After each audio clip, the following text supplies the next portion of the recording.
If I was starting a YouTube channel in 2024, these are some of the things that I would keep in mind. If you want to start a YouTube channel in 2024, but you have no idea where to start, here are some things that you might want to consider. Hello, whoever is watching. My name is Virginia. I started my YouTube channel last fall, so fall of 2022. As you can see, I don't really have very many subscribers, but I do have almost 250. So if you're starting your YouTube channel from 0 subscribers, here are some things that I have experienced over the past year that I've kind of noticed, and I'm gonna give you some of my advice, I guess. First thing that I want to say is, if you are starting a YouTube channel and you have 0 followers and you're making $0 off your YouTube channel, please don't quit your job, okay? If you have a job, please don't quit. If you don't have a job, maybe you're young and you're not working yet, maybe somebody else is helping support you, that's fine.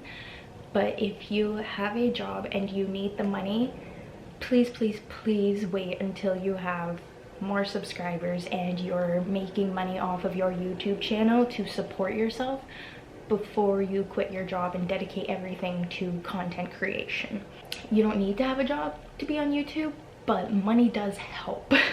It does help when it comes to buying equipment or whatever it is that you want to do. Say you want to do a try-on video, you need money to afford those things that you want to try on. Any kind of haul or even recipe testing, it takes money to make money. So please try to hold on to your job as long as you can. I know it might suck because you have something that you're really passionate about and want to dedicate all of your time to, but then you have to keep your job obviously to pay the bills, because you're not going to be monetized overnight. Anyways, I'm just saying, I suggest if you have a job, you keep it until you're confident that you'll be able to support yourself off of your channel. The second thing that I want to talk about is equipment. If you're starting your channel today or even just in the new year, you can use your phone for equipment. That's completely fine. Nobody's saying that you have to go buy a new camera in order to be a YouTuber. You can use your phone and that will work great. A lot of people do. The iPhone has a great camera. Google and Samsung and whoever, Android, I don't know, they probably have good cameras too. For equipment, you really don't need anything fancy. I got my ring light and tripods from the dollar store. I made a video about how you can actually get YouTube equipment at the dollar store. Go check it out if you feel like it. If you are filming on your phone, you can also get lavalier mics. Basically, it's like a little adapter that you plug into your phone and it comes with a Bluetooth microphone, and that will help with your audio quality. They're like $30 on Amazon, so that's an option as well if you are going to go the phone filming route. Filming on your phone can be a little bit annoying if you are somebody like me who has already over 3,000 photos and videos, so just keep in mind that storage might be a bit of an issue. When it comes to equipment, another thing that I want to touch on is you can always use hand-me-down equipment from relatives or friends. I have been using one of my sister's old cameras, actually I think a couple of my sister's old cameras, and they seem to be working fine for me. The only issues that I'm running into is that because they are older cameras, I'm struggling to inset the date on it, and every time I do put the date into it, it just recalibrates itself back to like 000. So when it comes to organizing my video files on my computer, it does get a little bit messy, but there are videos out there that can tell you how to better organize your files once they're uploaded to your computer. When you're using multiple cameras, an issue that you might run into is the audio being different, because every camera will have a different microphone, so that's just a little bit of consistency that gets lost, I guess, sometimes with the cameras that you choose. So now that we've talked about cameras, if you do decide that you're not going to use your phone and you're going to go for more of the point and shoot or a DSLR or a mirrorless camera, whatever it is, you are going to need memory cards. Memory cards are going to be very important because you don't want to be in the middle of filming something and have your camera just shut down and say that there's no more storage. That will stop you right in your tracks. You'll forget what you're talking about. You'll have to get up, go find another one, or if you don't have another memory card, you'll have to empty out this memory card and then restart your video from where you left off. So if you're planning on making videos or doing any type of content creation, definitely look into getting some backup SD cards or memory card. On the topic of hand-me-down cameras, this can be tricky when you get cameras from a relative or a friend or somebody and it only comes with one battery pack. The reason that this is an issue is because, similar to the memory card, if you're filming a video and you run out of battery, your video stops there, your filming stops there, you have to go charge it if you don't have multiple battery packs for that specific camera. And that's an issue that I run into a lot because, like I said, I got this hand-me-down camera from my sister and it only had one battery pack. So in order for me to find more battery packs, I have to look up the old camera, search those battery packs, order them on Amazon, etc., etc. So if you are going to be working with one of these cameras, similar to like I said about the memory card, always think about getting extra battery packs just so that you don't have the same type of issues that I do. When it comes to software, you may think, I don't have $300 to get Final Cut Pro, or I don't want to pay a monthly subscription for Adobe Premiere, and that's fine. I don't pay for either of those. What I like to use, because I have a Mac, is iMovie, and iMovie is great because it does have sounds and transitions and title cards that you can use. But if you want to take your creativity to another level where you can actually move around where you put the titles, if you want to have that zoom out with the black border around it, a lot of people are switching to CapCut, and CapCut is free. It has a million templates. It has even more sounds than iMovie does. This is not an ad. This is not an ad. I wish CapCut wanted to work with me. I wish somebody wanted to work with me.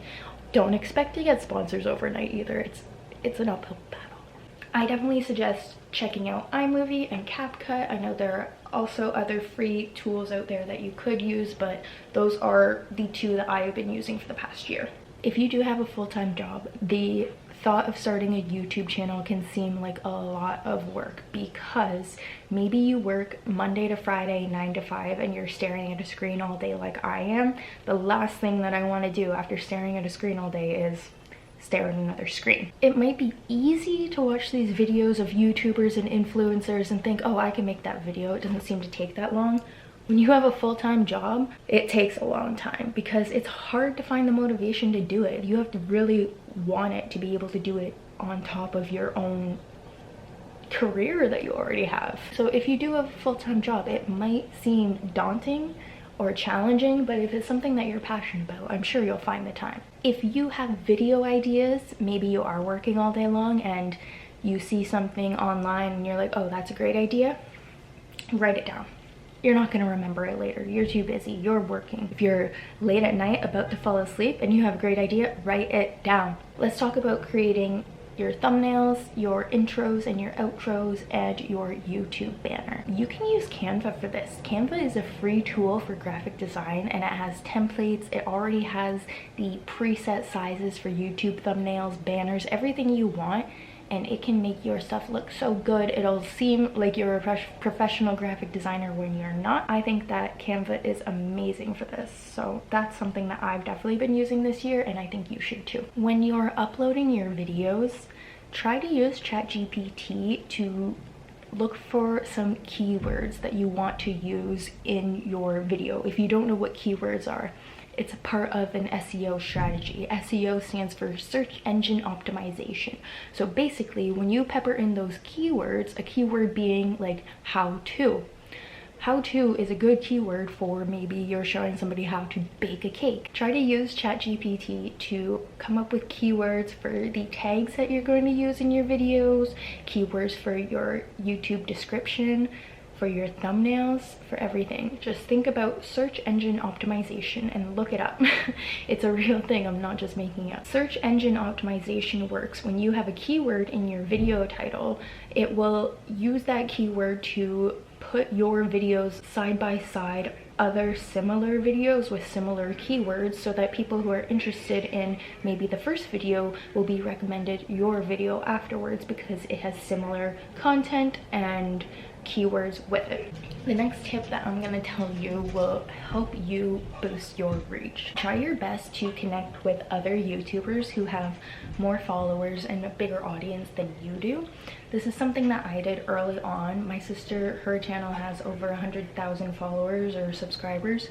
So I made a collab video with her and I tagged her on it so that people who follow her will see this mention, and it will hopefully, which it did, drive traffic to my channel. And that, I think, is probably how I got my first 200 and some subscribers, because I personally am not that interesting by myself, but people really like watching my sister, so they come from my sister's channel to mine. So do your best to try to collaborate with other people who have similar audiences to you, and that can help boost your presence. When you watch these videos of how to start your YouTube channel 2024, everybody's talking about a content calendar, right? A content calendar is something that you should have in order to keep yourself accountable and on time with your targets.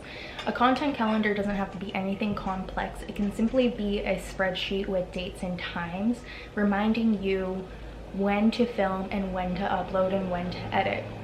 As somebody with a full-time job, this can seem daunting, but if you really take the time to work on it, you can figure out a plan and you can stick to that schedule, especially with your busy 40-hour-a-week job. If you really work on your content calendar, you could even schedule like 1 video a week or 2 videos a month, and that can really help with your consistency and your cadence of your content.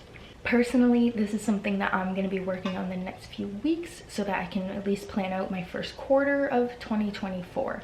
And for those of you who don't know what a quarter is, that's basically the first 3 months of the year. Another thing that you need to do is download YouTube Studio on your phone. YouTube Studio will give you some great insights and analytics on how your content's performing, what other people are searching, where people are finding you from, how many people are clicking off, who's watching, what gender they are. It'll tell you how your videos are doing. Maybe if something's doing well, you create more of that content. If something really didn't work well, maybe that means you're going to create less of it.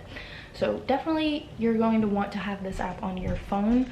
You can probably go onto it on your computer as well if you're not really into downloading apps, but definitely check it out. It will give you relevant terms of things people are searching to find you, and just a bunch of cool insights like that. You can see what video is most engaged with. You can see what parts of the video people like the best. You can see what parts of the video people are dropping off. It can give you some really great advice there. You just have to know how to interpret it in order to make it constructive. I'm sure there are videos online for how to understand YouTube Studio, or if you really want, I could probably do one. The last thing that I'm going to say about starting a YouTube channel in 2024, don't be afraid to just do random shit. Okay? Make a video of what you like to make a video about. If you have to clean your office and make a video about it. There are tons of people out there who like watching cleaning videos. If you're going to the gym, make a video about it. Just say, hey, this is me, I'm going to the gym, this is what I'm doing today, here's how it went, yada yada yada. There are tons of people out there doing fitness content. Gaming content is something that's really big on YouTube. It's not a sector that I'm getting into or a niche that I'm going to dive into, but it is something that's very big on YouTube. So if you're into gaming, do your video gaming and upload it on YouTube. People love that stuff. Try your DIYs, do your makeup routines, do your day in the life, do challenges. Whatever it is, don't be afraid to try random shit. Just throw everything at the wall and at some point something will stick. I hope that this video helped you at least understand where to start, kind of open your eyes on some of the things that people are advising. It's easy to look up how to start a YouTube channel in 2024 and all these videos are like, do this, do this, do this. But I hope this kind of gave you some of the insights on what you might struggle with when it comes to equipment or money or jobs.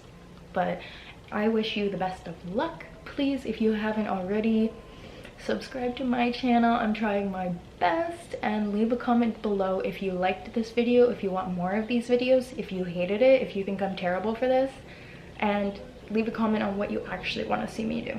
Thanks for watching, and I hope your channel does better than mine.